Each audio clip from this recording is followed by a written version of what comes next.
Rotary Day at the United Nations is an annual event highlighting the critical humanitarian activities that Rotary and the United Nations lead around the world.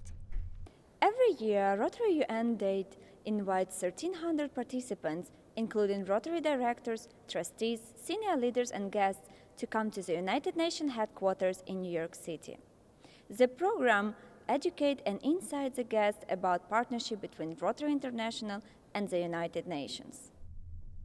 In keeping with President John Germ's theme of Rotary serving humanity, for 100 years, the Rotary Foundation has provided financial support for Rotarian initiatives, enabling all of us to go out and to do good in the world, wherever our help is needed.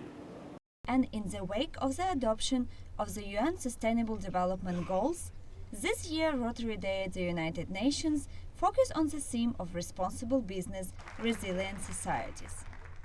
Our topic today is a compelling one: responsible business, resilient societies. This unique opportunity offers both a visit to the United Nations headquarters in New York City, as well as participation in panel discussions featuring leaders and officials from the Rotary International, the United Nations, and its affiliated non-governmental organizations. This year, the special guest was Mr. Kim Won-soo, the current Under-Secretary General and High Representative for Disarmament Affairs. He is also special advisor to the Secretary General of the United Nations since January 2007. We believe together, UN and Rotary can build the future all humanity wants, and also we can build a world safer, more prosperous, and better for all, for everybody in the world. Rotary is a very strong partner of the United Nations. From the United Nations' earliest days, in the aftermath of World War II, the organization's humanitarian mission has always dovetailed with Rotary efforts to administer aid and build peace. This year's Rotary Day at the United Nations highlighted the role businesses can play in that collaboration. Coca-Cola Pakistan has supported the Rotary Pakistan National Polio Plus Charitable Trust since 2010 to promote vaccination and awareness, particularly through publicity and projects to provide clean water in one of the few remaining polio epidemic countries. Strengthen this partnership. So we went from step by step. And if you see what happened in 2013 when we installed the first water filtration plants, the number of diseases actually reduced by 60%, 30%. This is a huge number. In 1985, Rotary launched its Polio Plus program, the first initiative to tackle global polio eradication through the mass vaccination of children. Most importantly, we've made incredible progress on our number one corporate goal, and that is the eradication of polio. We're down to just 3 countries, Afghanistan, Pakistan, and Nigeria, where the disease has not yet been stopped, and we're very, very close to making the world polio-free. The Global Polio Eradication Initiative, formed in 1988, is a public-private partnership that includes the World Health Organization and UNICEF, along with other key agencies. The 6 Rotary Representative Business Honorees and 2 business partners were recognized at Project Pakistan National Polio Plus Charitable Trust, represented by Fahad Gadar.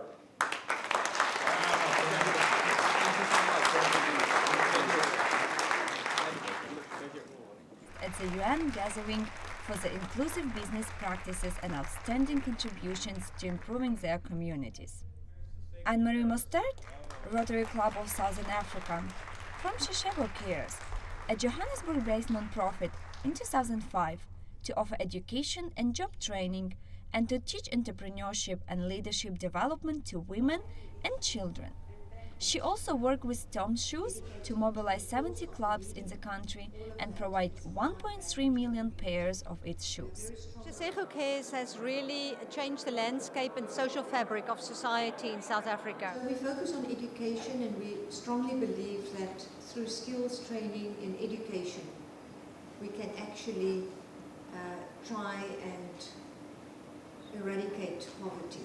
Rotary has not only helped us to become volunteers and reaching out to those in need in the communities, because you need kind of all these public-private partnerships to make it work in the communities. For 25 years, Mr. Juan Silva, Rotary Club of Chacao in Venezuela, has helped keep disadvantaged youth on the right track through Queremos Graduanos, an education program focused on mentoring and skill development, with support from his engineering team. We developed in the Rotary this Queremos Graduanos, which the object is to avoid this kind of bellies that you see there, and to avoid this kind of education of these poor children there, and to concentrate on doing something right. Today, the program serves over 700 students in 18 schools.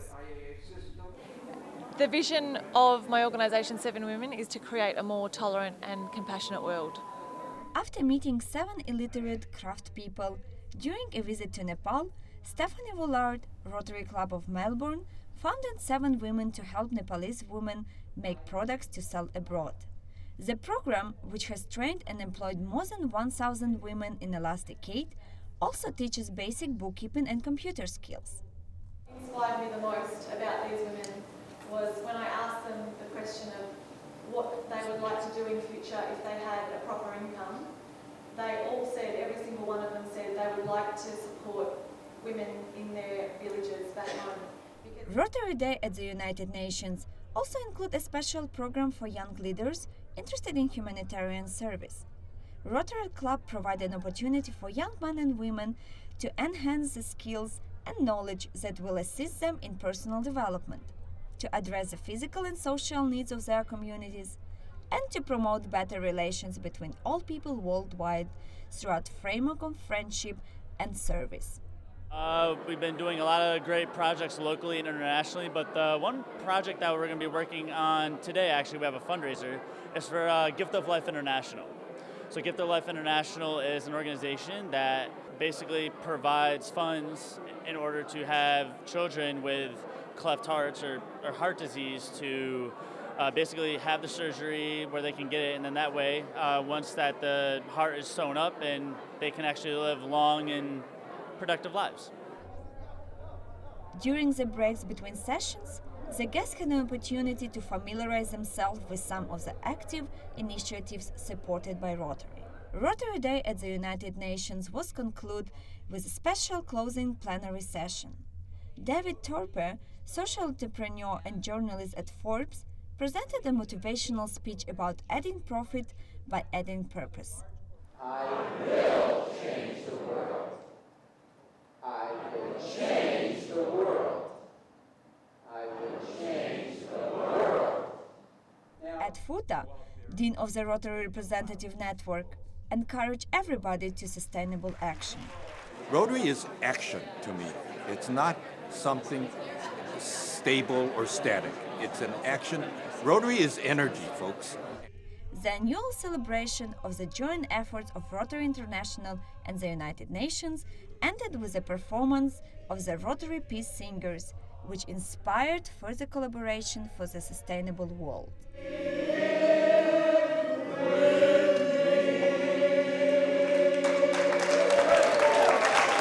While celebrating great achievements for 2016, Rotary International and the United Nations already set new goals for the next productive year. They will collaborate again in humanitarian services and global polio eradication. Mila Kuchereshko, a proud member of Rotary Club of New York at the United Nations, reporting live for NYFA News from the United Nations headquarters in New York City.